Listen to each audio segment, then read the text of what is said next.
We recording? Yeah. All right, good deal, good deal.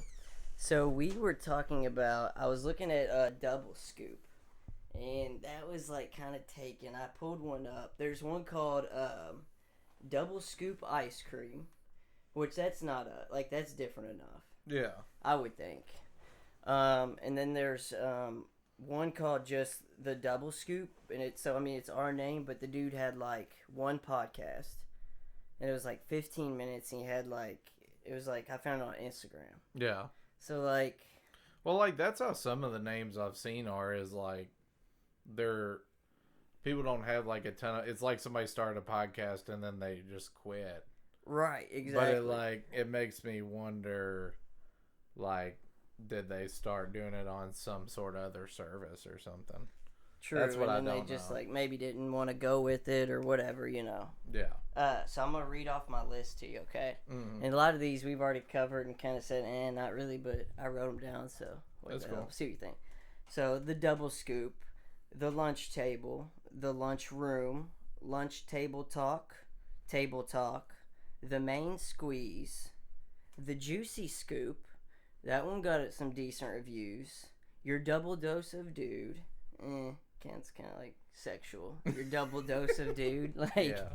The Daily Dude, which I actually did look that one up. That one's taken.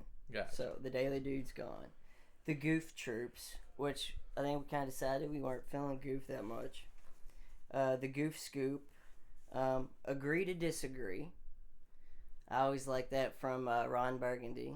I was gonna say I actually like that name, but I just didn't know, is that taken or is that available? We'll have to go. Yeah, that's something we'll have to look. But you remember Ron Burgundy, agree to disagree. Yeah.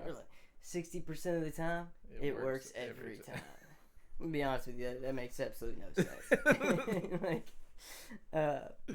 And then this was kind of weird. Just the daycare dudes, because I've known you since daycare. That popped in my head.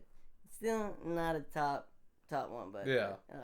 The Daycare Duo, Dude Juice, and the more I think about it, dude, I think cum.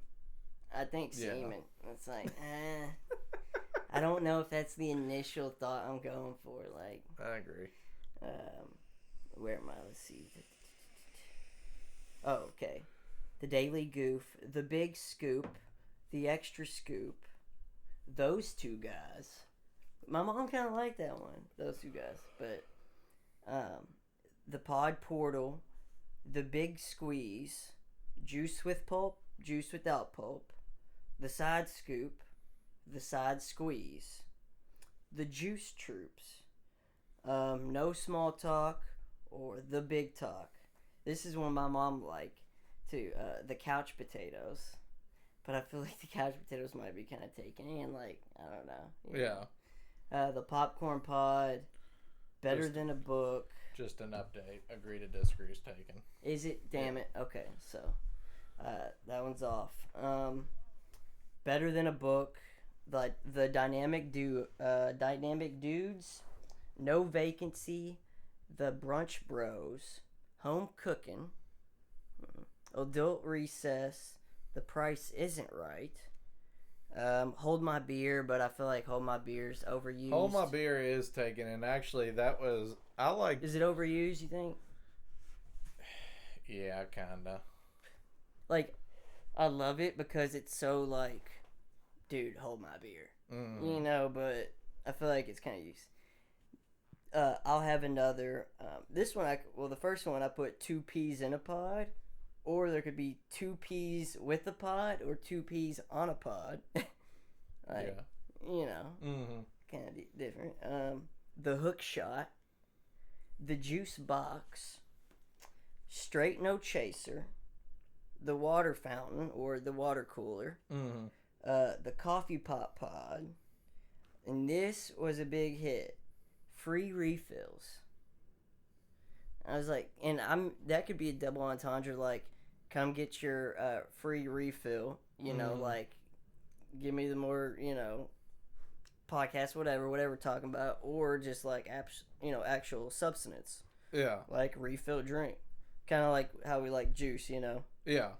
The Buffet Bros, Guacamole's extra. God dang. What? Is Even that free taken? refills is Are taken. you shitting me? I swear.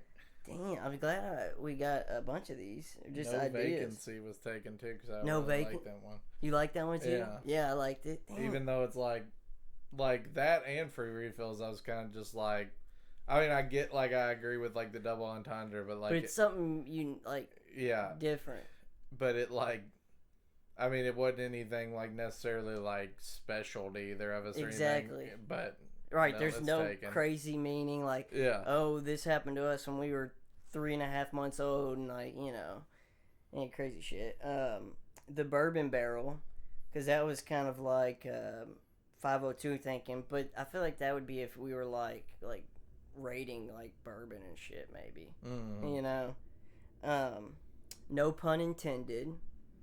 That one's definitely taken. Yeah, for sure. I had some people like this, the cheap seats. I feel like that's a good one. It's probably taken too. Yeah. Back in my day, your weekly allowance, the daily dream, no fake news. A few left. The foul ball, the full count, and the shot clock. But I feel like those last three, that'd be if we were like more like sports just focused, you know? Yeah. Which I'm sure we'll talk about. The cheap seats are taken. Oh my goodness. I'm trying to think. What are some of your other favorite ones? So free refills was taken. Yeah. No vacancy was taken. The double scoop. Did we want to look that one up? Because I was telling you about there's like double scoop ice cream. Yeah. And then there's that one dude I was telling you about. Those two guys is probably taken. Well, we got the Double Scoop blog. Okay. Double Scoop podcast episode 2. Double Scoop ice cream. What about the side squeeze? What are your thoughts? Did any of those jump out at you? Like, you said no vacancy. You liked it, but it's taken.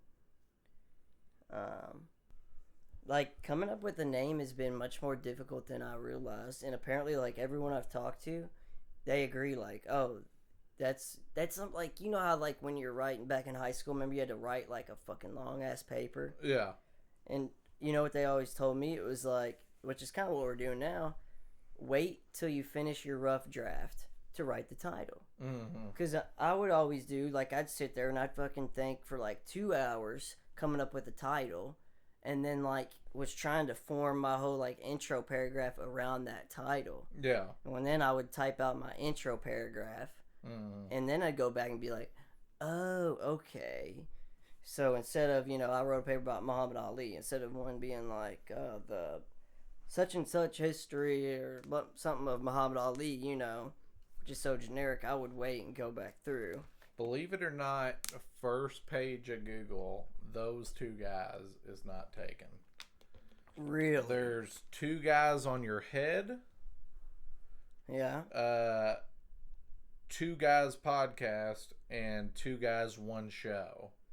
Two guys one show. Okay. But there's no those two guys. Those two guys. The question I always ask is like, can you hear people saying, hey, did you hear those two guys are the new Daily Juice or the new Juice Troops? Yeah. You know, like to try with that ring. Yeah. I'm going to look on the Apple podcast real quick. That's cool. So, I mean, what do you think? Should we go with a double scoop or you like juice better? Somehow mix juice in there. Because I'm kind of thinking no on like dude and bro. Not necessarily, but yeah, you know, as far as like dude juice or bro juice. Here's the only argument I'll make. Mm-hmm. And it was the only worry I had whenever I would think about like any of the stuff with juice and stuff, because like, believe it or not, I wasn't thinking about jizz and stuff. But see, I wasn't either. I get what you're saying. Like, I agree. I'm just saying that wasn't my first thought. But it wasn't mine either. With double scoop and anything with like juice, Yeah. I just like my first thought whenever I hear those names is it's a podcast about food or something like that. Yeah. And like, that's so the true. only argument I'll make is like those two guys that could really be talking about anything. True. That's very true. Because we're just those two guys. Yeah. It doesn't. Yeah. And also, I mean, you were talking about like you were trying to think of like that ring, but I mean, like if you just said what like, ring? if like you're saying like oh yeah, like yeah, it's like got that it's ring got a to ring to yeah. it or whatever. Yeah. Like if people are just like, I mean, like it's kind of funny if people are like, "Have you heard those two guys?" And like what people two be like, guys? well, what's the name of it? Yeah, what two guys? No, it's called those two guys. Right. It's like Have you who's heard? on first, what's on second, Yeah. and he's on third. Where's on third, or whatever. What's that called? Who is that? But you know what I'm talking about. Like, I think Mr. League played that for us. Like my sophomore year in high school in like history class. Abbott and Costello. Yeah. So you've heard that running joke. I kind of like that. Yeah, like you've heard those two guys. Okay. I'm putting that on the pad as. So I wanted to take those 61 and almost just try to condense it down until we can, I like what you're thinking there. So you were opposed to all the goof stuff, you think?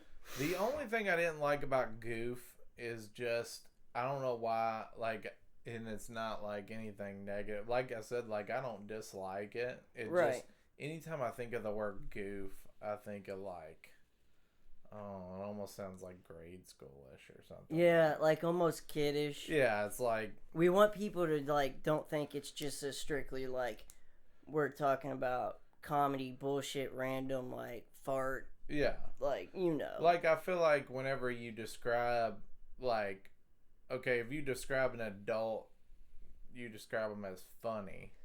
Not goofy. But then, like, I feel like with, like, because it's like, once you're an adult, it's like you're funny on purpose. Right. But, like, when you're kids a kid... are goofy because they don't know anything. Yeah, sometimes it's just, like, you're just goofy because, like, I mean, like, for no reason. Like, it's not like you're doing it on purpose. You're just a kid. Yeah, you're just goofy. Right, but like... That's the only thing I don't like about it. Like, it just, like for that, some reason, that word just radiates, like... I like the way you explain that. Young. Because that makes more sense to me too. Yeah. Okay, good deal.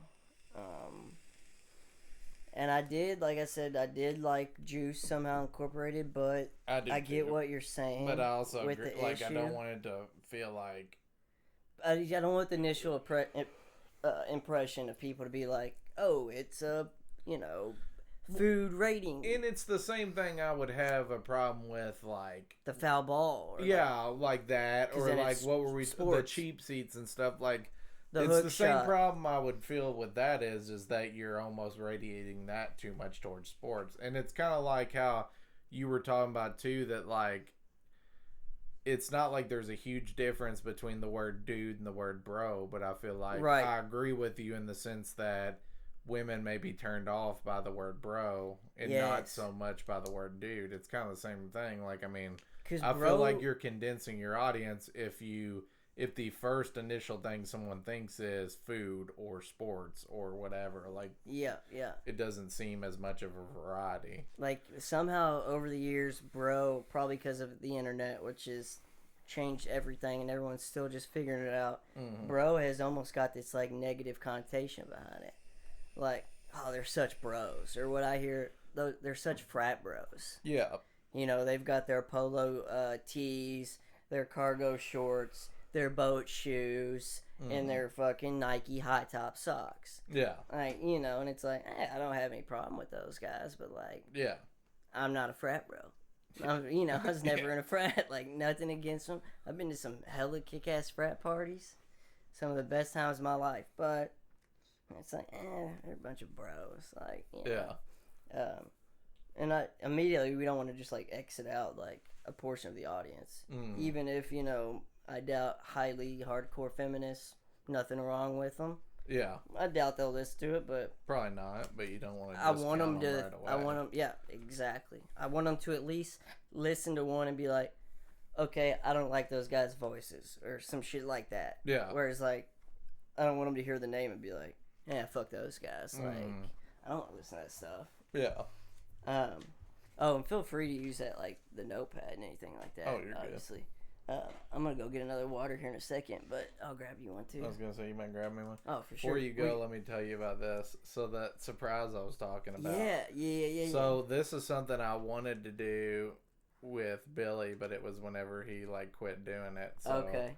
But basically, like originally it was we were gonna pick one, but I think it's funnier for neither one of us to have any idea. Okay. So I got Urban Dictionary pulled up right here. Beautiful. And I had Peyton in, like, this is kind of a test run because, like, I told her, I said, you can't think of what you think is funny. Because, like, last week she tried to pick one for me. Okay. And it ended up being something about a fat cat or something. And I'm like, okay, try to think dude humor, not right, like what you think is kind of funny about a fat cat. Right, like, so, much as, you know, I like to look at pics of a fat cat or, like, those silly cat videos. Something that's going to be more conversation right, than right. a fat cat. How can I take it a little bit? Okay, so is it something I But pick basically, at random? this is a word. There's a word on here. Okay, so you have a... Peyton picked it out. Okay. She found some list of, like, just disgusting things on Urban Dictionary. Okay. And this is one of the words from it. I haven't seen it. Oh, wow. So obviously you haven't seen it. So she wrote this It's been down. folded up since she wrote it down this morning. Beautiful. So whenever I open it or whatever, we both try to guess what we think it is. Oh, wow. And then whenever we're ready, I'll look it up on Urban Dictionary and tell us what it really is. Oh, okay. So you'll describe it to us. There's like a definition? No, there's just a word. Oh, okay. We try to guess what the word means by Urban Dictionary standards. Beautiful. Because, like, with some of those, like, for instance, okay, I picked out last week but, like, I didn't have time to, like, and plus I decided I didn't like that, like, I already knew and you didn't know. Right. Like, That's I not like fun. the idea of both of us not having any idea. We can bounce ideas But, off. like, okay, for instance, last week one I picked out was seagold. Seagold. So, like a seagull at a beach. Right. But it's seagold. What do you think seagold means? It's seagold. Yes. Or seagulling. Seagulling. To be a seagull. Is it something to do with, like, pecking at people on the beach? No. No? Much worse than that. Okay. Oh, okay. It doesn't have to be on a beach. Doesn't have to be. It's sexual. It is sexual. Does it have to do with rim jobs? No. No butthole pleasure? No. No butthole Nothing to do with butthole. That's the new thing. I mean, It is. That's the 2019 thing. Apparently, I haven't got on that train yet. I've always said I'll try anything twice. I'll try anything twice. You know, I mean, first time you gotta try it. Second time, like, well, the first time could have been, you know, off. A fluke. Right. I need a fluke. Exactly. I need one more trial run. Seagulling. Okay. I'm gonna give it another guess, and we gotta see what this is. Does it have something to do with food incorporated into the sexual? Okay, let's see. What is it? Seagulling is where you jack off, cum in your hand, and then you run up to a stranger and smack them in the face with it. And just say seagull? Yell seagold, and it's supposed to be like a seagull shitting and hitting you in Oh my the face. god. Talk about jail time, possibly. Yeah. Like, that's one of those things, like, of course it would be hilarious, but you better do that to one of, like, the homiest of homies. Yeah. Like, and hope that they get that kind Or of if you're going to do it to a stranger, like it says, you better run fucking fast. Yeah. And if you're doing it, you got a buddy with you, you just got to be faster than your buddy. Yeah. Nice. So, I say we crack the list open. First, I'm going to grab a water. That's cool. Should we pause it? Yeah, we can. Alright, so we're back after a quick refreshment. Yes. We're going with the classic H2O and Gatorade Fierce, little baby bottles. Not an ad. Nope, no ad, Not just an a ad. delicious drink.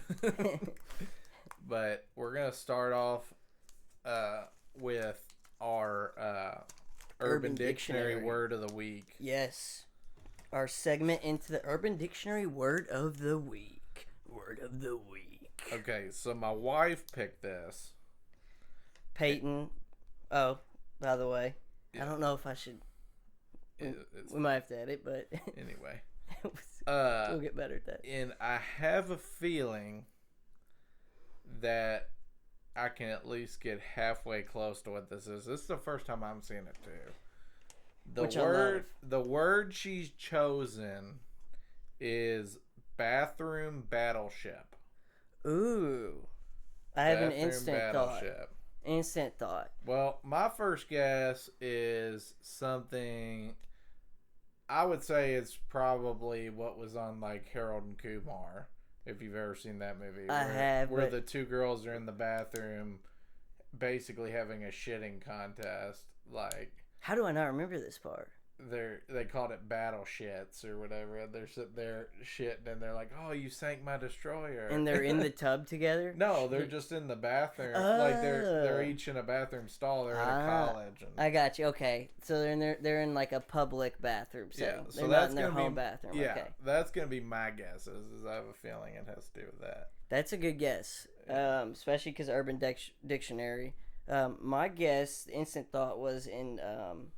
Maybe this was just me because I was a weird kid, but like when I was young and I would have like a friend over to spend the night, like we would throw swim trunks on and my parents have like a jacuzzi hot tub. Yeah. They had one in their bathroom at their house. And we would get in there and do bubble baths and like play with toys and like, be goofy little kids. Goofy little kids. Yeah. Well, now we're mature, funny adults. But funny on purpose. Exactly. At least to us, that's the beautiful part. As long as I can make my own head laugh, like, I'll be entertained. So yeah, that's my thought. Like, that's kind of generic, but okay. Playing with your homie. All right, let's see what this is. Urban Dictionary, yes. All right. When two friends are in a public bathroom in adjacent stalls taking dumps, each wipes his ass with toilet paper and then proceeds to toss the solid paper. Oh my gosh! I love into his friend's stall to attempt to hit his friend with the soiled toilet paper. Dang. Similar to the game Battleship. Dude, so obviously you were the most close. You're close, but that's even more hardcore. This is no physical. Idea it was gonna be people throwing shit paper at each other. Me either. Like I thought an advanced thing, and like not even like, all right, you can't just describe it to me. You could say you just shit a 3-foot log. Like I at least need a snap. Like Snapchat me a pic, and our logs will battle off each other. This is athletic ability involved. Yeah. I wonder if there's rules of this. Can you dodge the said battle shit? I would assume in the game of bathroom battleship, probably anything goes. Fair enough. I don't know if they have like strict like rules. If there's a certain rule book that's been official, made official yet. Yeah. The rules will probably be decided upon then. Used in a sentence, it says, and this is the mom talking. This is useful. How did you get those doo-doo stains on your shirt and in your hair? The son says, Johnny and I played bathroom battleship at the supermarket. Oh gosh. I could see this, like you said, in a college dorm room, and then your parents being like, and this is what I'm throwing my money to. Like, I asked how physics went. Let me put it this way: I would expect it a lot more in like a college dorm bathroom than in high a supermarket maybe. bathroom. Yeah, I mean, I'm not gonna go to the Walmart down the street and hey, or throwing shit paper at people. Right. An interesting game would be if you don't know the other person. Very true. I feel like that's much more like high stakes Oh, absolutely. I mean, this than could turn into a full-on than if you have altercation. your buddies with you. Oh, Because, absolutely. Well, for yeah. one, if I'm sitting in a public restroom, say I'm by myself, obviously I'm going to be on my cell phone because Yeah. that's what you do when you poop. Mm. I pull out my phone and I look at shit while I shit. And if all of a sudden a piece of poopy toilet paper came flying over and like landed, I'd be pissed, obviously, Yeah.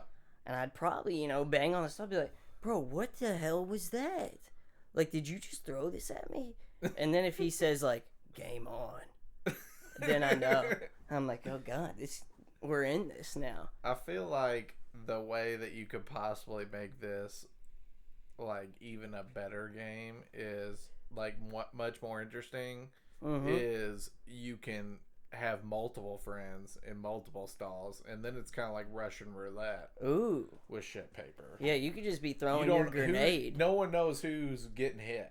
Right. So, like, I mean... And then you could be like, oh, that's definitely Steven's because he always fucking eats Taco Bell and his stuff is green. Like, damn you, Steven, you need to get your colon checked out. So that would be interesting. That would be a good test. How well do you know my friend? Like, how well do you know your friend? Have you seen those things? Like, you can do anything in the mail nowadays. Like... Unbelievable. Online shopping. I could have a trampoline at my door tomorrow. I could have all the parts to an M16 rifle at my door tomorrow. Amazon Prime. Yes. Not an ad, by the way. But right. Exactly. Amazon Prime, I mean, pretty much anything you can get in a day. But I'm saying, like... It's mind-blowing. Even beyond online shopping, like, you can do everything. Like, they have the 23andMe kits...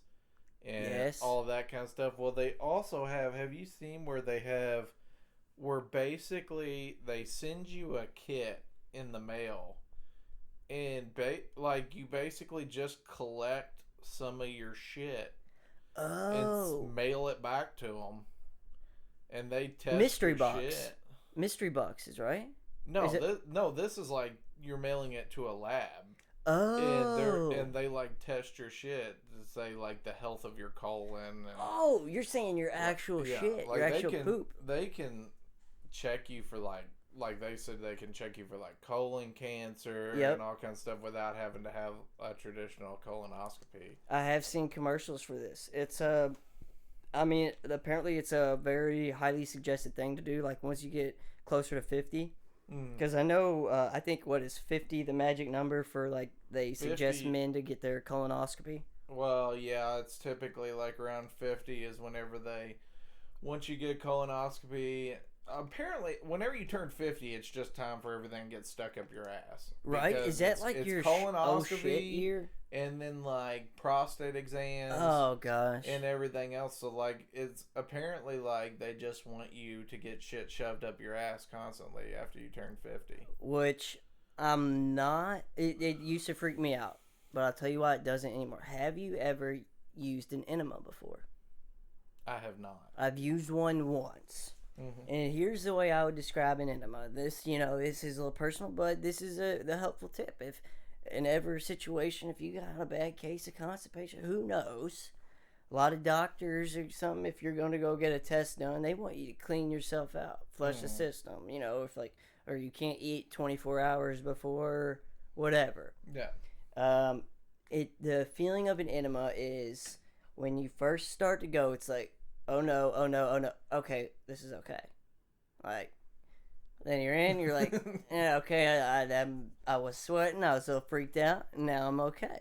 Yeah. And it's not as bad as you think. Huh. But I'm not cool with, like, another person doing that. You know? That's, like, me, like, and this, I don't know, this was, what, like 6 years ago or something. I don't even remember why I had to do this, but it did it, and it wasn't as bad.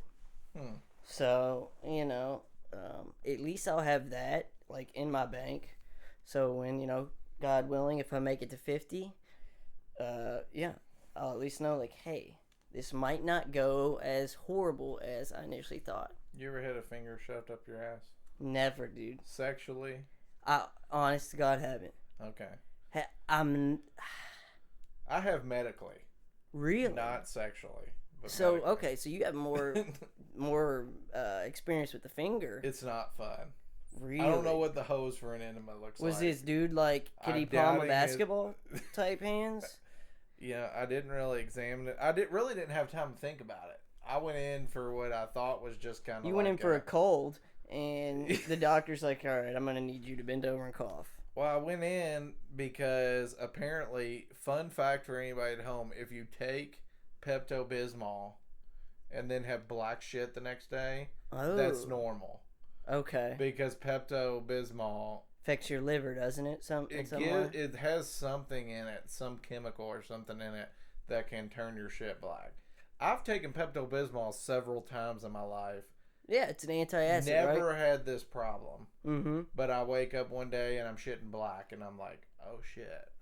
Like, this is not good. It's probably not a good idea. Well, and I have anxiety issues, so as soon as that happened, I'm like, WebMD. Yeah, that's what I do. Like, I'm dying. Oh yeah, I'm bleeding internally. I'm gonna die. Yep. So I'm calling my doctor to get in, and they're like, "Well, if you've taken because I even told them I'm like, literally they're asking me on the phone, have you taken any medications or anything in the past 48 hours? I tell them, right, I'm thinking about it, and as I'm on the phone with them, I read the box of Pepto-Bismol that literally says possible side effect. Happen.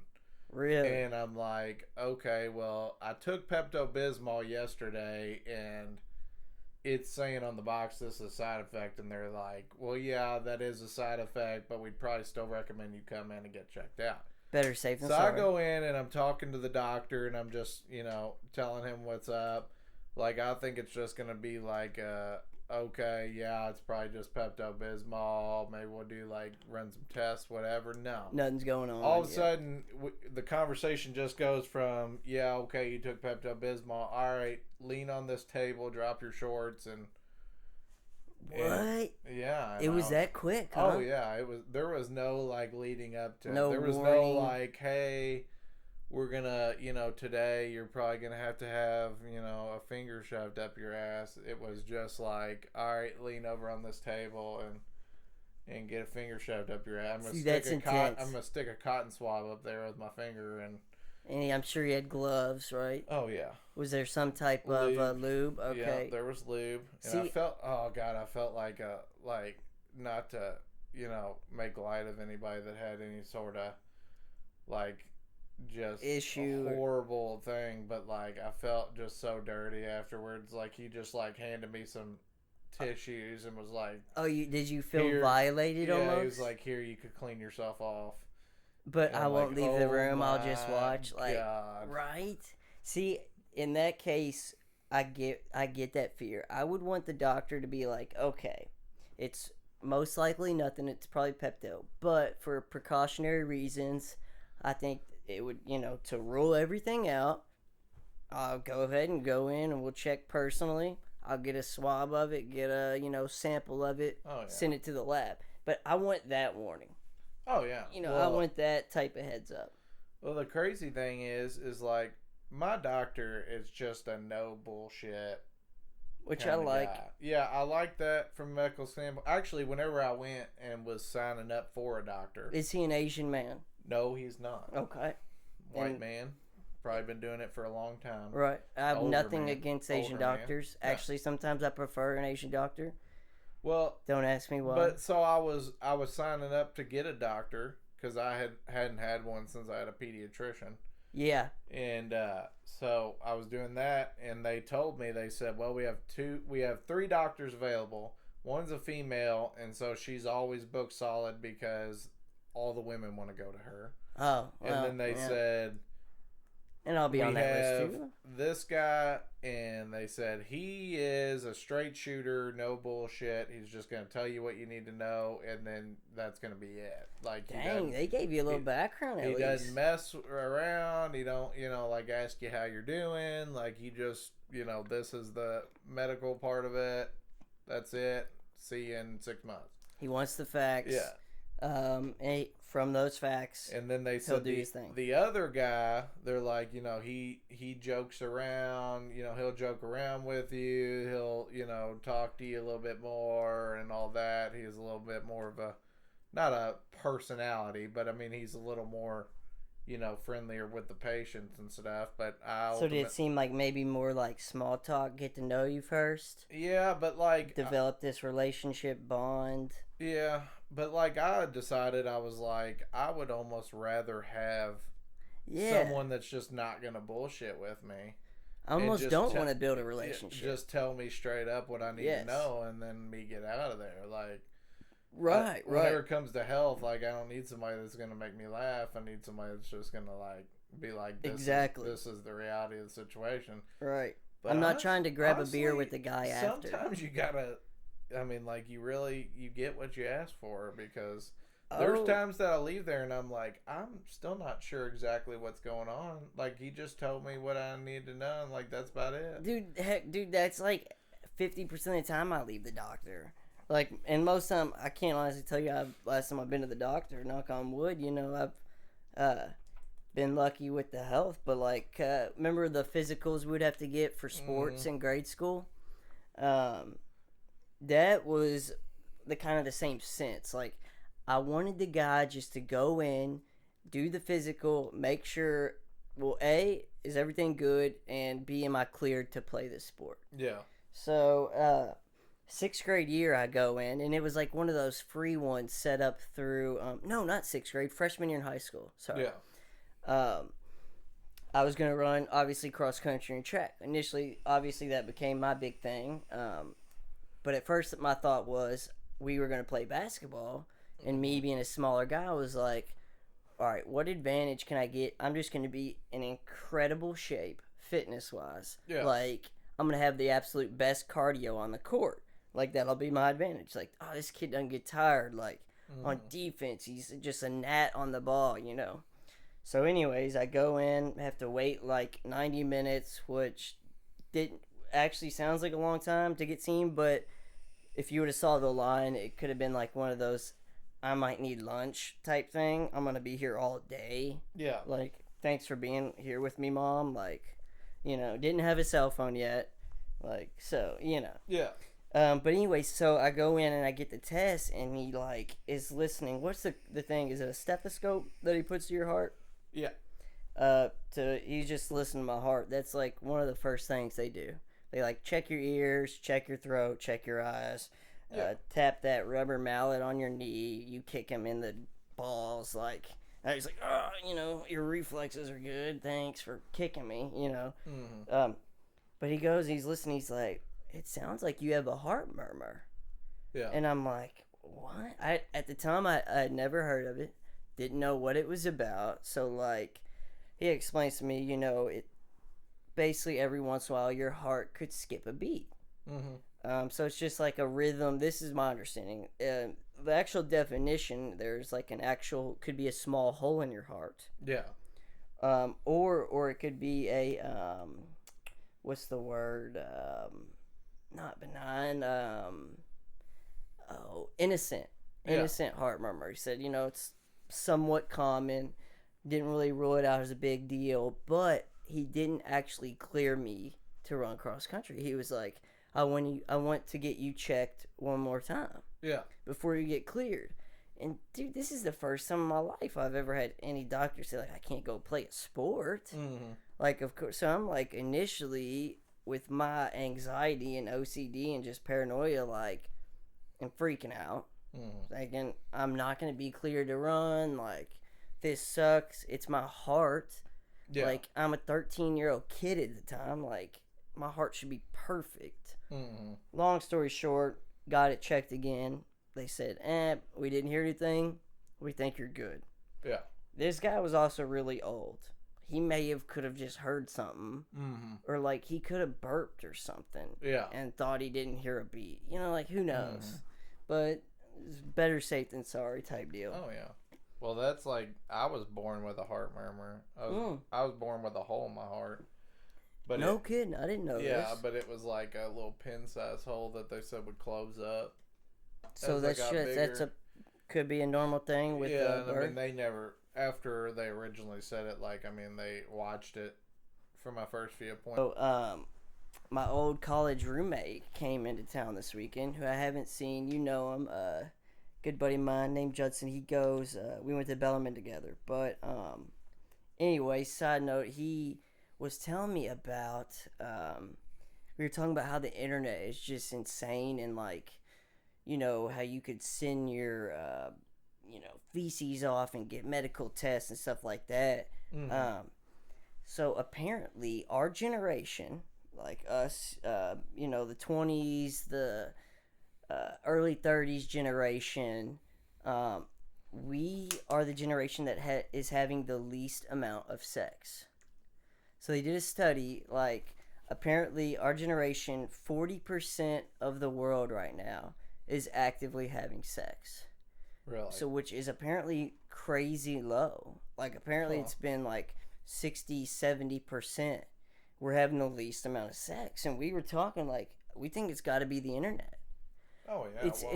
It's porn. I mean, I think is a big part. Porn. We don't have to go out on dates to meet people. Yeah, and it even goes beyond like that. Like, think about how much more there is to do. Like, true. Whenever my dad was a kid, there were 3 TV channels. Right. And not only that, they were, they didn't sit inside all day and watch TV. They went outside. They were outside playing. And like when we were kids, we went outside and played and stuff. But like, think about how much has changed just since we were kids. Oh gosh. Well, I mean, like, we saw the whole cell phone thing become a thing. Well, that's what, like, when we were born, the big, like, brick cell phones were probably already made. Yeah, I don't know the date they were made. I don't know the date they were made. But they had cell phones in the late 80s, I believe. Yeah, but, like, they were for, like, rich people. Yep.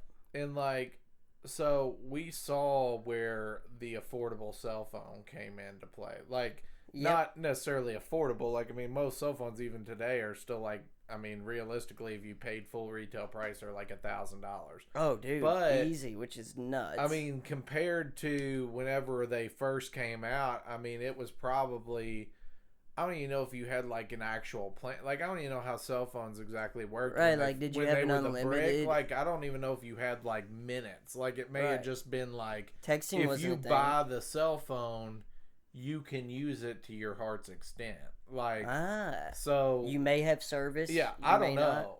I don't know how they worked, but that would be my assumption. And I know that really only like people that had pretty well means could afford them. Right. But I mean, we saw like cell phones become affordable to where families could afford them and family plans and like. I mean, like, we saw where we saw the evolution of. They got really big and then really small, and then now they're back to bigger again.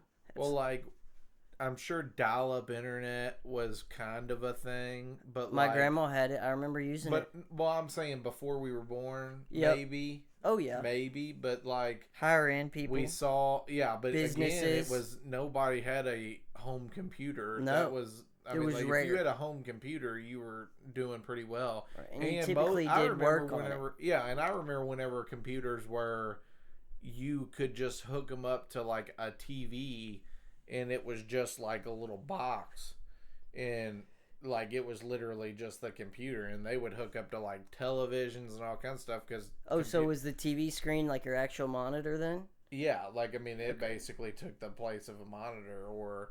It was just different designs because, like, we were born right in when all this technology was starting. And then, like, think about... Remember computer class growing up? Like, how crazy was that? Mm-hmm. Yep. How crazy was that? Like, literally, I remember sitting... It was, I think 3rd grade or 2nd grade. We had an actual computer class. Oh, yeah. We would go in, and some boring teacher would be talking to us about, like... Okay, pull up the Word document. Yeah. And, like, the whole time I'm on, like, E-Bombs World. Like, looking at crazy videos. Like, like, tapping my buddy. Like, looking at God knows what. Like, but that was it. That was the thing.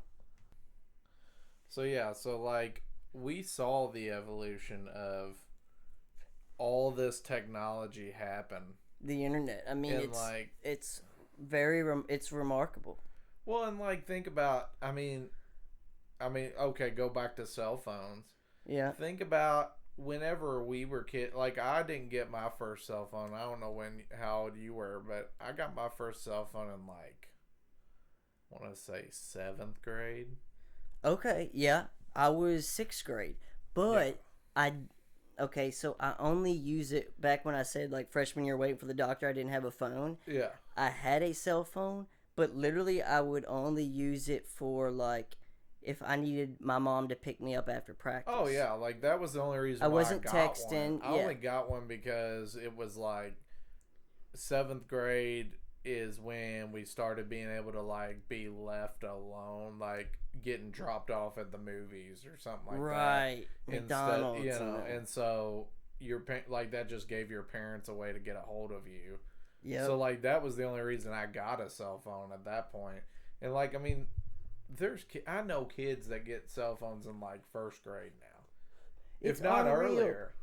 I see my niece and nephew with iPads now. Oh yeah, well, me and Peyton were looking at freaking tablets for Dean. And no kidding. Yeah. Well, like I mean, and he's 6, but I mean they design it all now. Like the one we were looking at. They've got like little learning ones. Yeah, it's all like ones. learning programs and stuff. It wasn't like we were gonna get him one and say, "Here, go screw around on YouTube." Right. But I mean, you'll help him like like just so he's not like banging on it or smashing his Legos or blocks or whatever. Like. And I mean, it's the kind of thing I'm not gonna sit there and let him play on it 24/7, but. You know, I also see the benefit in it. It's a tool. It's a learning device. And that's the thing is like we can think it's weird all you want, and like, especially whenever I coached football, we'd talk about like kids doing nothing but sitting at home playing video games, all that crap, and you can be mad about the fact that kids don't like go outside and do things as much. But realistically, like, they're growing up in a different world than we did. Totally different. And you put it perfectly. They're growing up with this stuff. Yeah, and like... It's normal to them. It's introduced. It's all they know. Yeah, well, and like, the jobs that they'll probably have, as opposed to us, are more technologically based. 100%. So, like, whenever they almost need to learn this stuff. That's why you see all these schools going to, like... iPads and tablets and stuff. You don't hardly get school books anymore. No, because I mean, like, it's like the skills you need to learn are technological skills online nowadays. Yep. Everything's online, and if you do it right, it's one of those like it's a bigger initial price. Like for example, with the books, but it's then cheaper long term.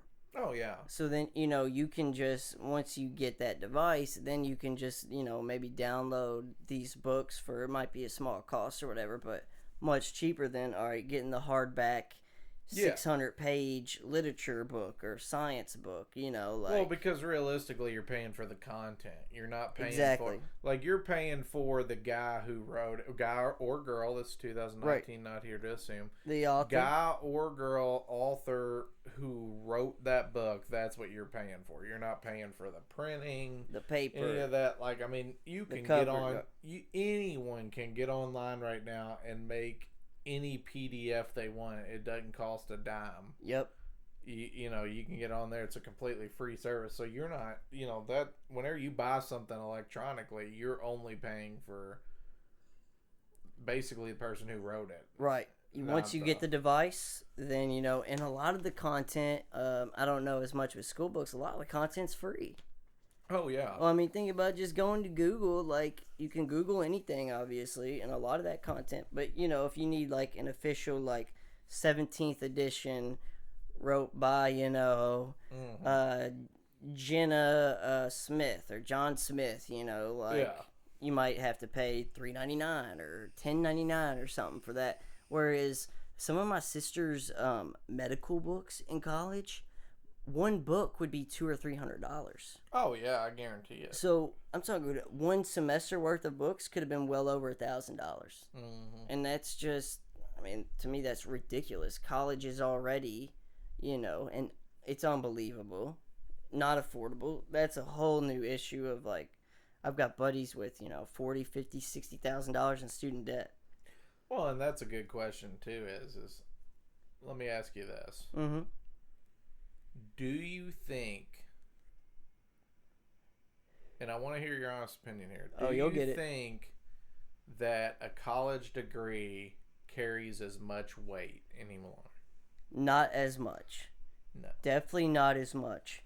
But here's the thing, and especially if it's something that you're going into more specific. I love the idea of trade schools.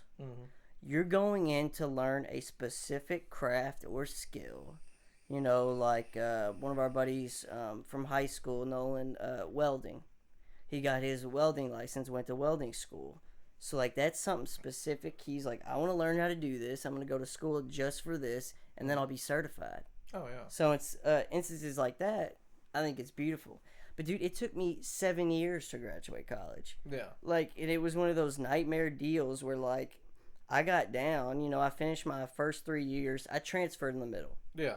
So getting all your credits to transfer is a whole other story. It's so weird. Like, technically, all of my credit hours transferred from U of L or from BU to U of L, but the actual courses didn't.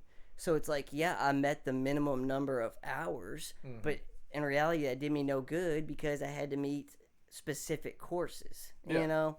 So. It's frustrating. It's frustrating when you get that piece of paper and you're thinking like, oh gosh, this is $100,000 piece of paper. Yeah. If I add up all for your typical 4-year degree, or for me, 7, tried to be my own little Van Wilder, stay in college as long as I could. But I don't think it does. It still looks good on paper though. When I recently got hired, I think that was a big part of it. Oh, and I agree. Like, and I'm not saying a college degree is not worth it. I'm not saying that at all. What I'm saying it helps.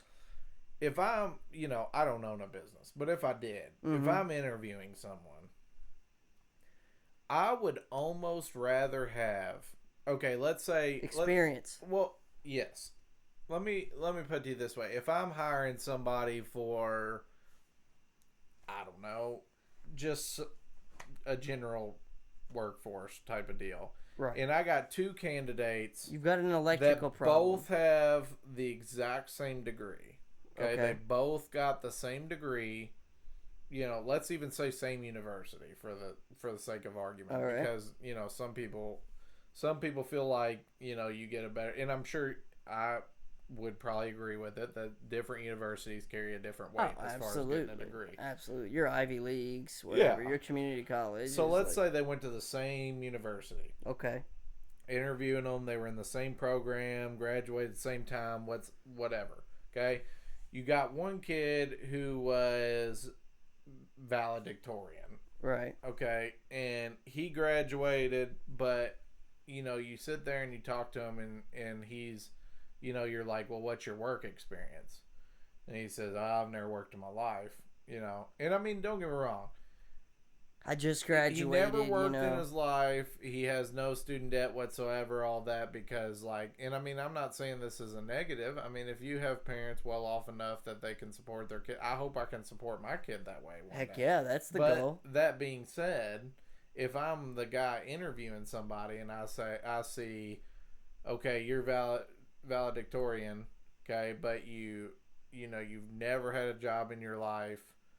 You don't have it. It's not like like the burden of the debt or anything like that. Right.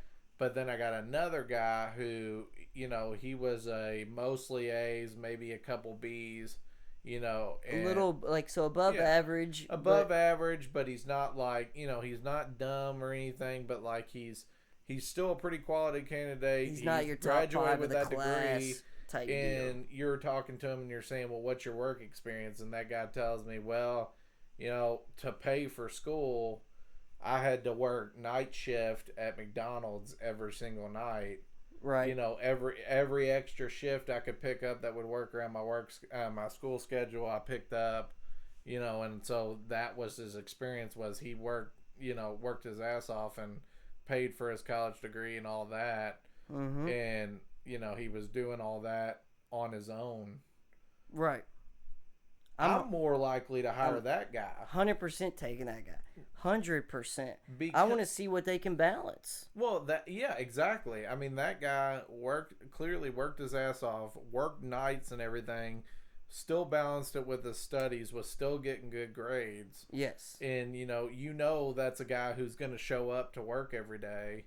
You're not going to have any problems out of him because obviously he's proven that over years. He's been known to be reliable. Yeah. See, to me, yeah, that. And like I said, I'm not saying anything about somebody who, puts emphasis on their education and doesn't want to have distractions such as a job. I'm just saying that I think work experience is starting to show a lot more Clout.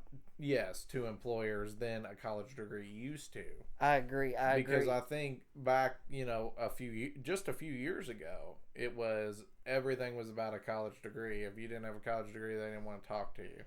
And, it's not like that today, but they're much more open to, okay, this person has this work experience, so they may not be as impressive with their college degree.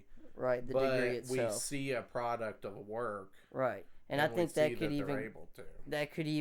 perfect as far as going in. Maybe this guy, he graduated in 3 years at the top of his class. Whereas this guy, it took 6 years or whatever. But if it shows on their resume, like you said, they worked at your McDonald's or they worked at the movie theater selling tickets or breaking ticket stubs. Like, to me, that's an overall more impressive resume. Yeah. Because it shows a balance. It shows work experience regardless. Heck, I'm hiring an electrician and his last job was the Fazoli's down the road. Like, but you look at the resume as a whole. So I totally agree. Oh, yeah. But then that brings in that battle. Like, I've heard many times it's guys that go in for an interview, they just graduated college, and the interviewer puts a lot of emphasis on, I really want past experience. Yeah. And a lot of times in this specific field. Mm-hmm. And it's like, it's a catch-22. You got to start somewhere. Yeah. You need that first initial shot. Well, and that's the thing, too, is like, there's some fields that I hear that in, like, if you look at job requirements, they're like, you need 2 years of this experience. Well, how do I get that experience? Right. I mean, I got to have a job first. Right. Like, if everybody wants 2 years of experience, how do I get my foot in that door? Mm-hmm.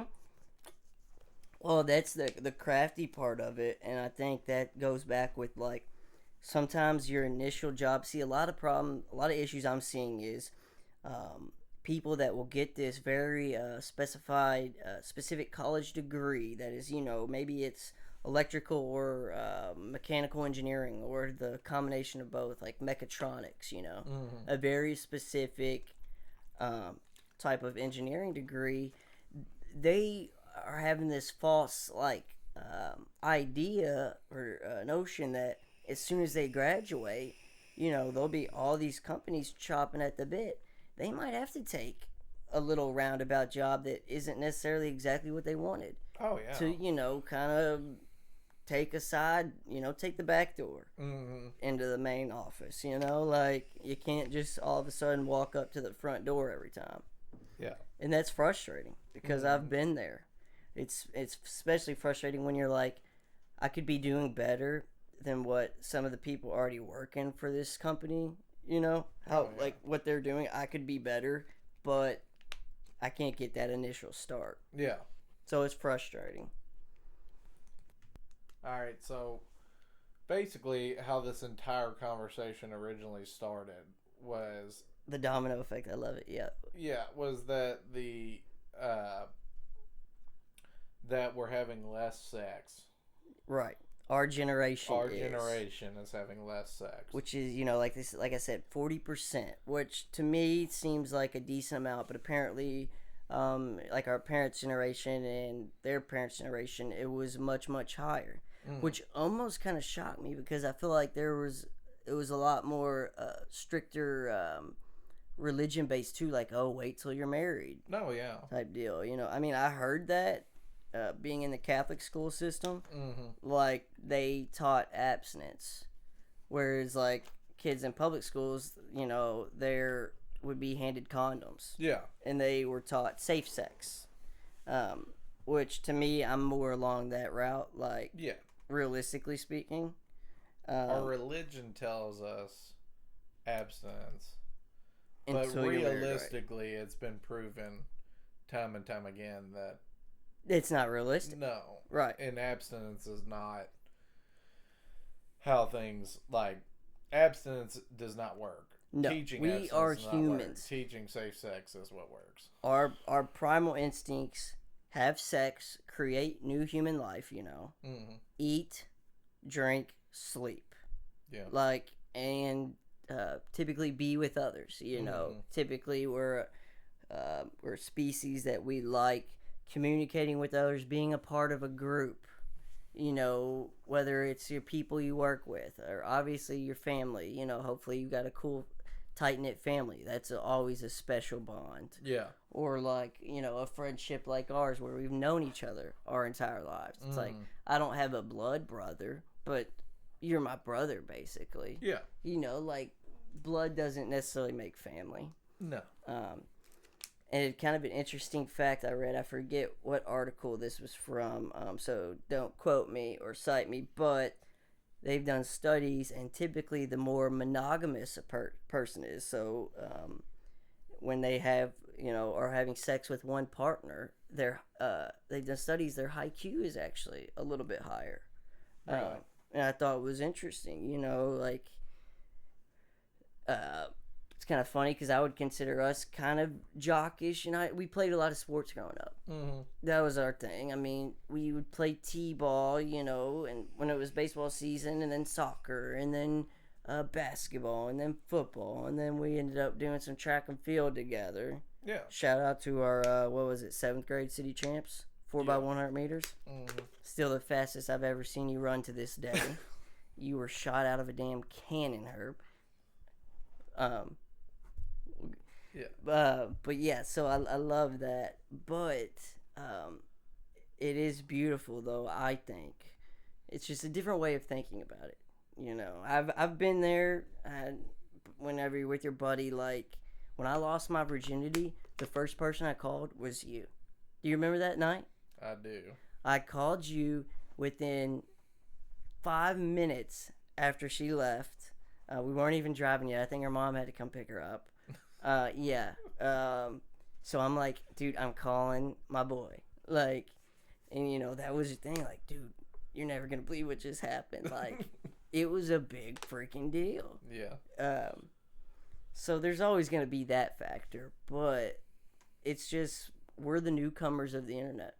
Yeah. We don't know what's gonna be. Well, I mean, the new norm. Well, and let's even be more realistic. Like, we went directly to technology because it makes your life easier. Well, and like we were talking about the porn subject, but let's be realistic on everything else. Like, think about how much more there is to do. Like, oh goodness, even beyond like the TV stuff, because that still falls into technology and stuff. But think about, I mean, whenever past generations didn't have bars everywhere and right, movie theaters everywhere and just a million things to do. Right, the indoor arcades and bowling and the main events and I mean, like, we have bars now where like people go to throw axes at a Target, which I haven't done yet, and I haven't either. We really need to go to Flying Axes. That's not what an ad, by the way, but Flying Axes. Flying Axes looks pretty cool, dude. I've heard it's awesome. I've never done it. This is something I want to do. Get this. Have you heard about sensory deprivation? I believe is what it's called. Like the sensory deprivation. I haven't heard of it other than whenever Joe Rogan talks about it. Well, back in the day, back in the 70s, whenever they were giving everybody LSD and trying to work on mind control and Oh gosh. sensory deprivation tanks and Which, stuff. Other than that, I haven't heard about it. psychedelics, that's a whole new conversation we'll have to touch upon. I was gonna say, one let's day. get into what you're talking about, because Yes. I have a feeling you're talking about something that's like, No drugs are it's involved. funny that it's if you have becoming to. like, I'm guessing you're gonna say it's a new fad, but like it's funny that Maybe, yeah. back whenever that happened, it was like the That's what you CIA. heard It about was it, like yeah. a secret thing. They were paying people to do it. Like the And, beginning like, of Pineapple Express. Yeah, You remember that? in stuff like that. And like nowadays, they look at that and they're like, "Oh my god! Like, how did we ever let that happen?" And then like, Right. but now it's like, I'm assuming that it's like a tanning bed. Like you can Yeah. go lay in. It a is. sensory It's like deprivation it's like a tank. thing where you probably find it on Groupon, because you can find anything on Groupon, but it's like, I want to say, I don't know if this is the exact price, but like $80 an hour. So basically, you're laying in a tank of water that's only about 6 to 8 inches deep, so Yeah. you're not going to drown it, but it's filled with I don't know if it's 1,000 pounds of Epsom I was salt, gonna or say maybe it's probably a lot of thousands, salt. or like, I don't, maybe a ton, up to a couple thousand. But anyways, a huge amount of Epsom salt, and the water is heated up exactly to like 94 point something degrees, which is the temperature of your outer skin. Yeah. So when you're laying in these tanks, you don't feel the water at all. Your ears are still under it, so you don't hear anything. Yeah. You don't feel anything. So literally, Well, and you probably can't even feel the bed beneath you because you're floating. because of all the exactly, yeah, you're salt. floating. You don't feel. So literally, it's a way to shut off all of your senses. Right. And a lot of people think it sounds terrifying. I because- think it sounds terrifying. Because then you're like, people say, well, I could be trapped with my own thoughts. But then they say, well, you could just sit up and like open the door, yeah. and it's not like something like a roller coaster, like you're strapped in, and like once you're starting to go up, that click, click, click, click, click, like, oh shit, we're in this. Yeah. Like, why did we wait 2 hours in line for this? Like, it's something where if by right away you get freaked out, or anytime you get freaked out, you could just sit up, pop up, open the little flap. That's Yeah. my understanding. But yeah, I definitely want to try this. I have a buddy, him and his brother are actually going to go do it. They've got like some free ticket or something, a couple weekends. Huh. It's a place here in Louisville that you can go. Yeah. I don't know if I'll be joining you for that. If you want to go throw axes, we can go throw axes. Definitely down to throw axes. I might have to do the sensory deprivation, and I'll give you my feedback on it. Also, another fun thing. Have you ever done any of those escape rooms? Dude, I haven't actually, and I've done all one. over Instagram. You did it with I've like some done- old homies, didn't you? Yeah, with some of our old friends. Yeah, yeah. We did. I think I did saw a one. picture. And actually, it was funny because like, if you look back at like how close all of us were in high school, where like if we weren't at school or whatever, like we were pretty much all together. Yep, all going the over to time. somebody's house, Yeah. shooting basketball, going to the movies, whatever. Well, like, so we were all doing it together. Well, we did one of the more. It actually, like the dude who was doing it, like who works there, he was like concerned for us because there were two of us that had never done an escape room before. I was one of them. Some of the other ones had, but Is it a panicky thing? To like no, people like get... he was just saying he didn't know if we were gonna finish because it was like Okay. it was like the hardest one they had, and he said only like 17% of people finish it. Really? And Because we- what, you get an hour? Is that Yeah, you get an hour. Okay. And ours was, I can't remember how soon we finished, but basically we were close to the fastest time he'd ever had. No kidding. And he was like surprised. He actually, because he does, because he actually makes the escape rooms himself, designs them all. Oh, And wow.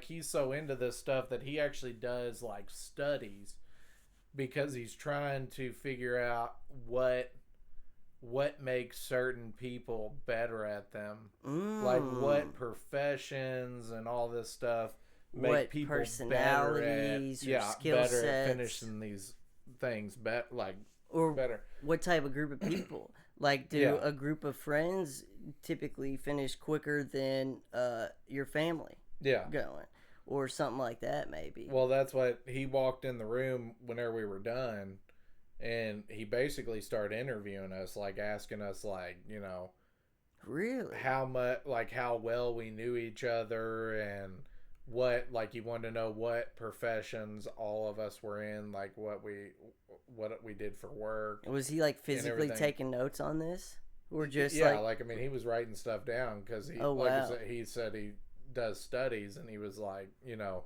with part of your all's party, never have done one of these before. Like, This is 2 out impressive. of the 8 had never done one. Okay, that's Like, my next question. How many? Maybe 3 to 4 of them did like several of them. Yeah. But like the other like 2 or 3 did like had only done 1 or 2. That was your first one, right? Yeah. So like he was just amazed at how quick we finished it. But like to me, like it was awesome the whole time. Did it seem easy to you guys? Not necessarily easy. Like, I Like, mean, there what's were kind of the challenging stuff things, that goes on? I've never even been to one. well, like, I only have it's seen a pictures lot on of Instagram. it's a lot of codes and stuff. Like you have to put a lot of stuff together. Like you have to search the room and find things and try to figure out how things are like pieced together. Is and it riddles or what they're trying something to tell maybe? you.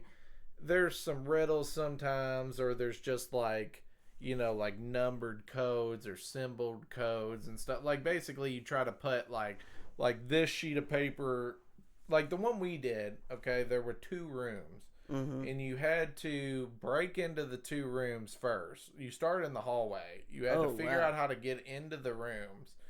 Then, like, there was a padlock on each door. You had to figure out how to get into the rooms. Then 4 went in one room, 4 went in the other. And you guys have, And there are was y'all's communication cut off at that point? You could talk, like the walls were thin, and you could talk to each other. Okay. And there's a adjoining door, and he said there is stuff in each room that the other room needs, Right. but nothing is designed, like everything that's designed to go to the other room can fit under that door. Ah, so And there's at like one some point, type of crack or like yeah, little there's separation. yeah, just a little gap at the bottom of the door. Okay. And then typical. like there's like at one point you opened a lock and it opened like, it looked like an electrical panel, but you opened it and it was like a window to the other room, so you could actually see each other then. Right. But okay. before it was, you know, you just had to talk and pass things under the door and stuff like that. Like this is we'd what have I to got. ask, like, what do you have got? anything that has anything to do with like 4 triangles that are different colors and all this stuff, and like, you know, you just have to try to figure out things like that. Right. So my initial thought was, just from the title, escape room, I automatically assumed you were you started in a room together, and then your goal was like almost like a Saw thing. Well, and a lot of them are, but like they have different themes. So like, of course, like when they all started, it was you were kidnapped and you were trying to break out. I like that. Kidnapped.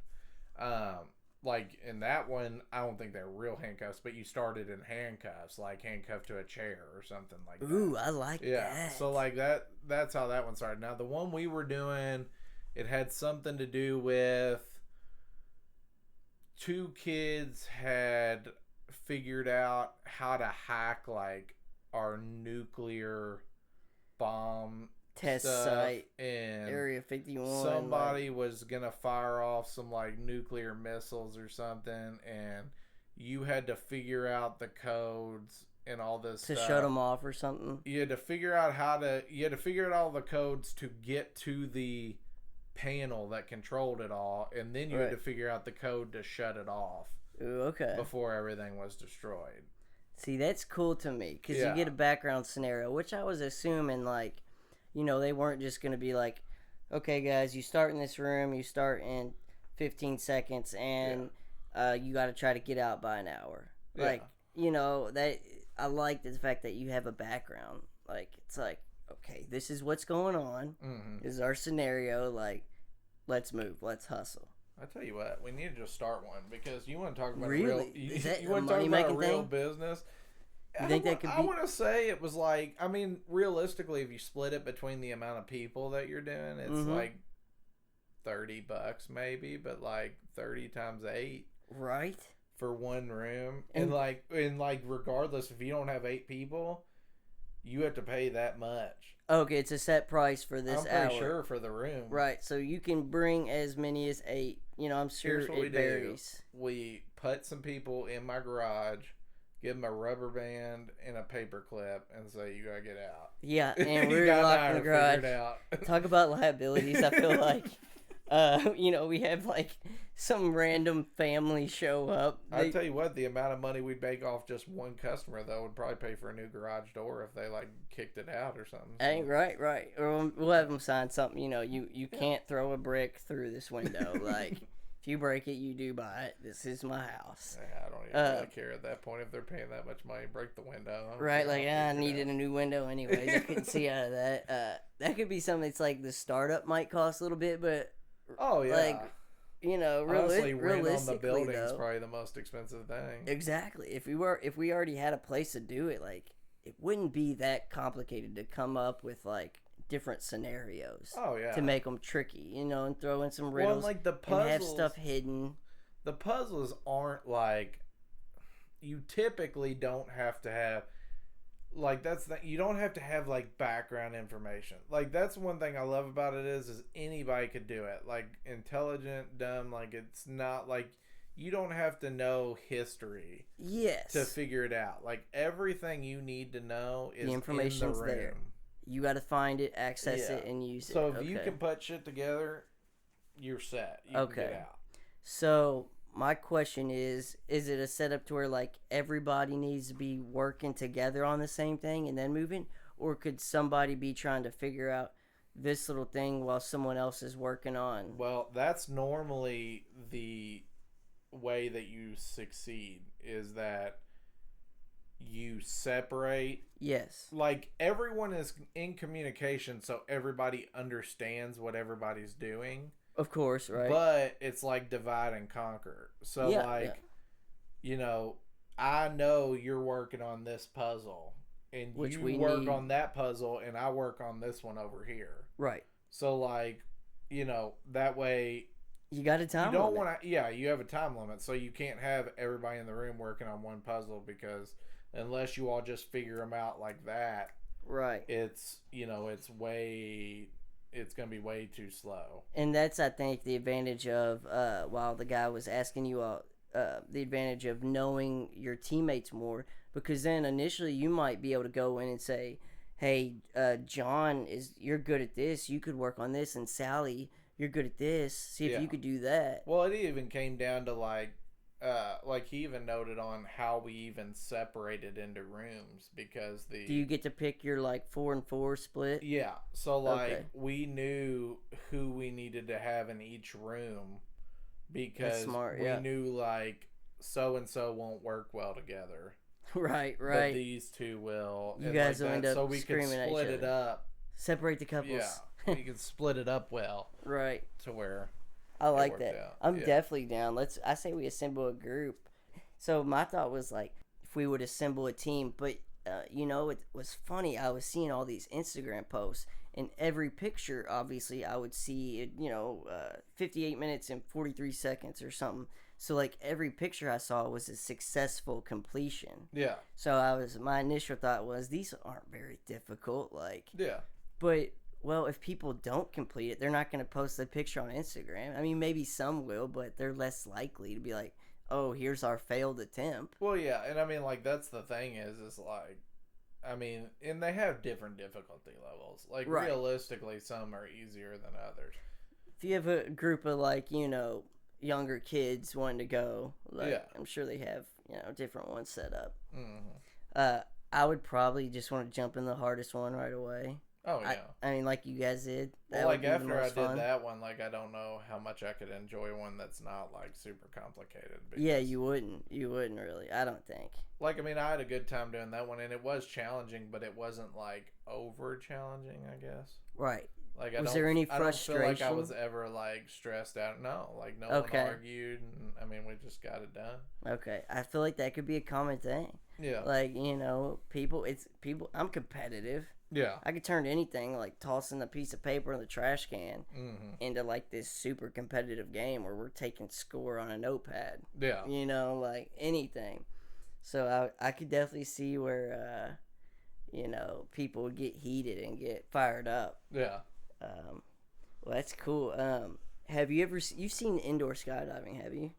Yes. I've always thought that'd be cool to do. I've been skydiving. I almost did indoor skydiving in Gatlinburg this past time we were there. My thinking is kind of similar. I don't know if I would have fun doing indoor because I've actually jumped out of a plane at 13,000 feet now. Well, see, I feel like I would have fun doing Exactly. indoor because You've never felt that. Well, and I could never jump out of an airplane. You I don't don't think like so? flying in airplanes, period. So I Really? don't think I could ever jump out of one. You couldn't jump out of a plane. No.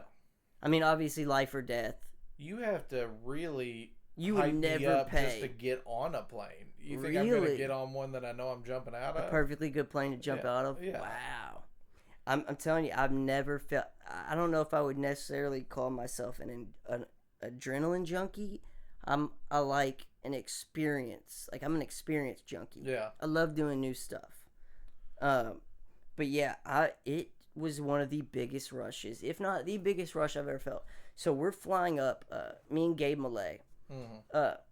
We're nervous as heck. We got a deal on Groupon.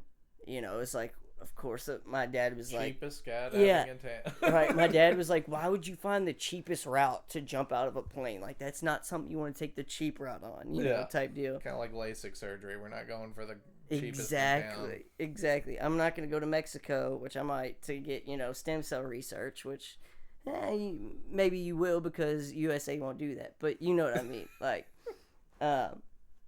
so yeah, we end up finding a good deal, whatever. It was this place in Ohio called Start Skydiving. Not a plug, but they were cool for us. So sure, check it out. The first time we went though, so we get there, we got a hotel room night before because it was like 4 or 5 hours away, maybe 3. But we got a hotel room. We spent the night, and we were gonna jump out the next morning. Yeah. So we get there, and it's a super, super windy day. There's no lightning. It was starting to drizzle a little bit, but then it quit, and the sun was actually coming out, but it was just too windy.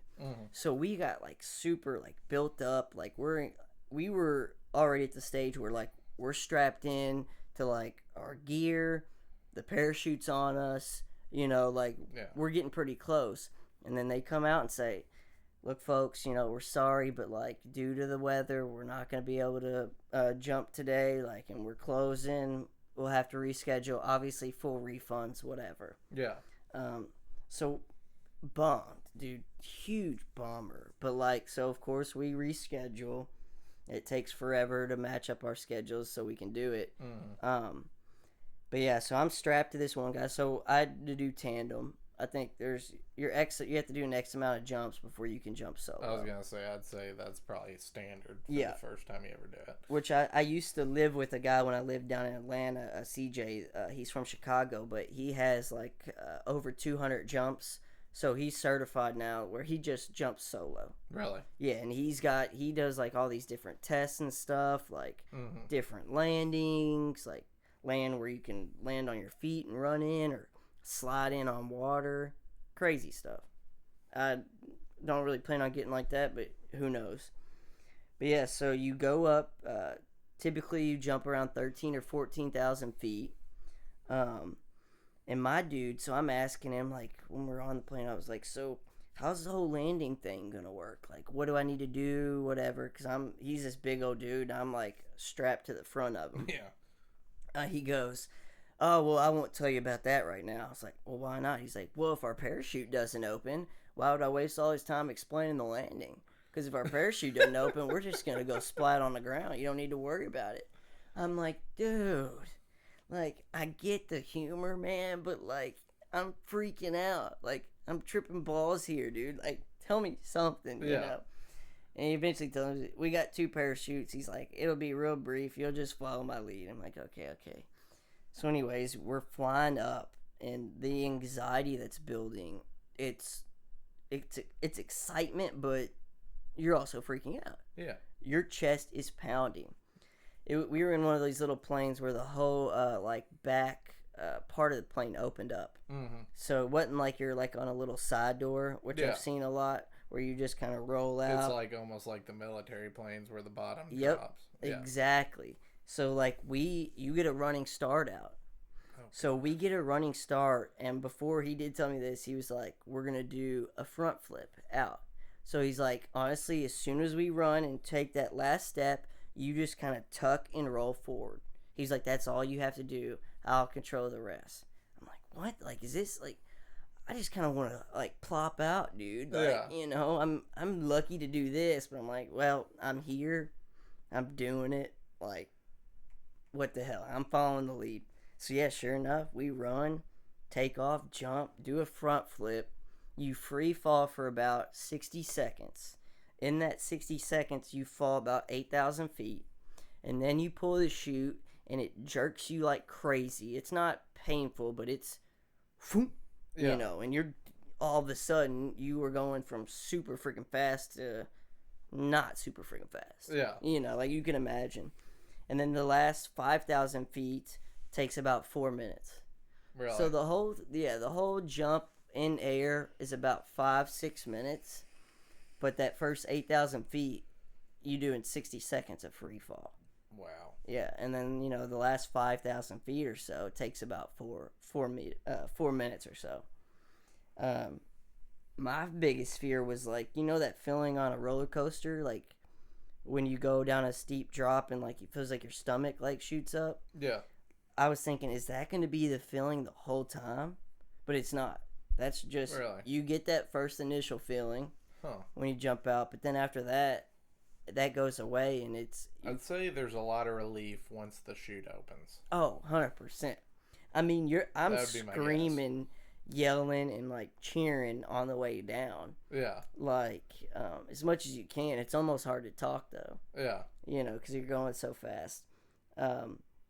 But yeah, once the chute opens, then it's like like, okay, I can kind of relax, but not really. But then that's when there's still a lot that can go wrong. Oh, absolutely. But then that's when he like tapped me. He's like, "All right, yeah, just kind of take a look around." And I mean, it's incredible. Mm-hmm. I mean, you're just this. It really puts into perspective how small we are, and we're just floating down. How far we can see. Like, this was just some big open field, like airfield in Ohio. Yeah. But it's gorgeous. It's unbelievably gorgeous. Like, yes, I would definitely do it again. Have I planned it? No, but very, very happy I did go. I should have got paid the extra like $40 and got the GoPro attached. Yeah. I was a cheapskate. Gabe did it. Because I'm a cheapskate, I was like, oh, I'll do this all the time. Like, yeah. I should have got my first jump, like, recorded. But, yeah. If some butts were candy and nuts, every day be Christmas. So, you know how it goes. Funny story, the first plane I ever got on, I was sitting there, we were flying for work. We were flying to La Crosse, Wisconsin. I've been there for some reason, maybe a race, yeah. Really? Mm-hmm. But we were flying to La Crosse, and whenever we were flying, like I said, this is the first time I've ever been on an airplane. And I'm looking around, and one of the guys I work with, he's like, what are you looking for? I'm like, are you on the window seat? No. Okay, wait, so where is this at? You're not on the plane yet? No, I'm on the plane. Okay, I'm just looking around the plane. He's like, what are you looking for? I'm okay. Like, trying to figure out where they keep the parachutes in this thing. Oh, wow. So that's your first thought. Yeah, and he's like, there's no parachutes in here. And I was like, what happened? Like, I was like, you don't even get a shot? Like, right, if the like we have no down, backups? we ain't got a chance. Like, right. You'd be like, buddy, you're flying Southwest. Like, this ain't no first class. Like, each person gets their back massager and mint julep and, well, of course, he's cracking up laughing and everything. And I'm dead serious. I'm like, I thought that there were freaking parachutes on these things. Like, yeah, you get your oxygen mask and there's a parachute under the seat type deal. Yeah. Oh, I know. And dude, they cram you in those giant steel tubes like sardines, bro. Oh yeah. Think how crazy that is. Mm-hmm. Like, air travel is it's still pretty freaking nuts if you think about it. Think about how fast you're actually going. Oh gosh, that's the craziest thing. So you know what? Elon Musk is actually starting out in California now. They're gonna do. Isn't he doing space travel? Oh, that's a whole other thing. But he's building tunnels underground for travel. Oh yeah, I have seen that. So like a subway or something underground, but it's you could have your car down there. Mm-hmm. And it would just because he was like, as long as I think he lives in LA, he's like, as long as I've lived in LA, my biggest frustration has been traffic. Yeah. Everyone hates traffic. Mm-hmm. Like, I have a buddy that loses his shit. And I'm like, dude, calm down. It sucks, but like, yeah. You can't snap your fingers. But yeah, so he's going to try to do this like underground thing. Mm-hmm. And for one, apparently it's the amount of like pollution and stuff that planes use. Yeah. It's ridiculous. So this should cut down on that. This should be ultimately a cheaper way and theoretically more safe. And he has the idea of like you almost like get into like this little pod thing and press a button and you're like almost like in this tube and you just get sucked to this other place like 30 or 50 miles away or wherever you're going. And it's 2 or 3 minutes type deal. So to me that's kind of like I could see the future. It's exciting. Big question about Elon Musk. Oh boy. Do you think he's an alien? There have been alien talks. Or time travel? Alien or time traveler? Some people say could be both. An alien time traveler. Exact could be both. I think if anyone on this planet is from the future, it's him. Well, like to me, it's just some of the stuff that he comes up with, and like it's unbelievable. Just like the stuff he develops just so quickly. Unbelievable. That scientists have been working on for years. Yep. How it you, comes how to you him. just fix it that quick? He is brilliant. I'm not saying he's not smart. Like, I'm not saying he's not a genius. What I'm saying is that even geniuses have had trouble with this stuff for years. And you're telling me like he gets an idea and in 6 months he makes it happen. Yeah. I think he's literally like a super genius. And it's funny, people have asked him like straight up, kind of jokingly but kind of like half serious, like, are you from the future? Like, are you an alien? And he'll be maybe, Yeah. And it's not like he kind of leaves it at that. Yeah. He's like, maybe I am. It's like, wow, dang, like, is that us? Like, or is that him? Yeah. Oh, they brought Dean into the studio. I know, precious little Dean. He's a special guest if we've ever had one. If he makes a bunch of noise, he's only just under 7 months old, so that's right. He doesn't know how to be quiet sometimes, but that's okay. And I may be a little biased, but I swear he is an absolute stud. Me and his mom like to think so, but he is a stud. Talk about a lady killer. You're gonna be beating him off with a stick one day, Dean. So yeah, I do need to check out. We were kind of talking about the whole Elon Musk thing and stuff and all that stuff, but the Bob Lazar, man, that dude is crazy. Yeah, so it's freaky. Yeah. So basically, come next episode, we have another segment that we're going to be doing, which is shit we watch on Netflix. Yes. And so during that, we'll definitely be talking about it's Bob Lazar, UFOs, and flying saucers. So if you listen to this before the next episode, you may want to watch it so you know what the hell we're talking about.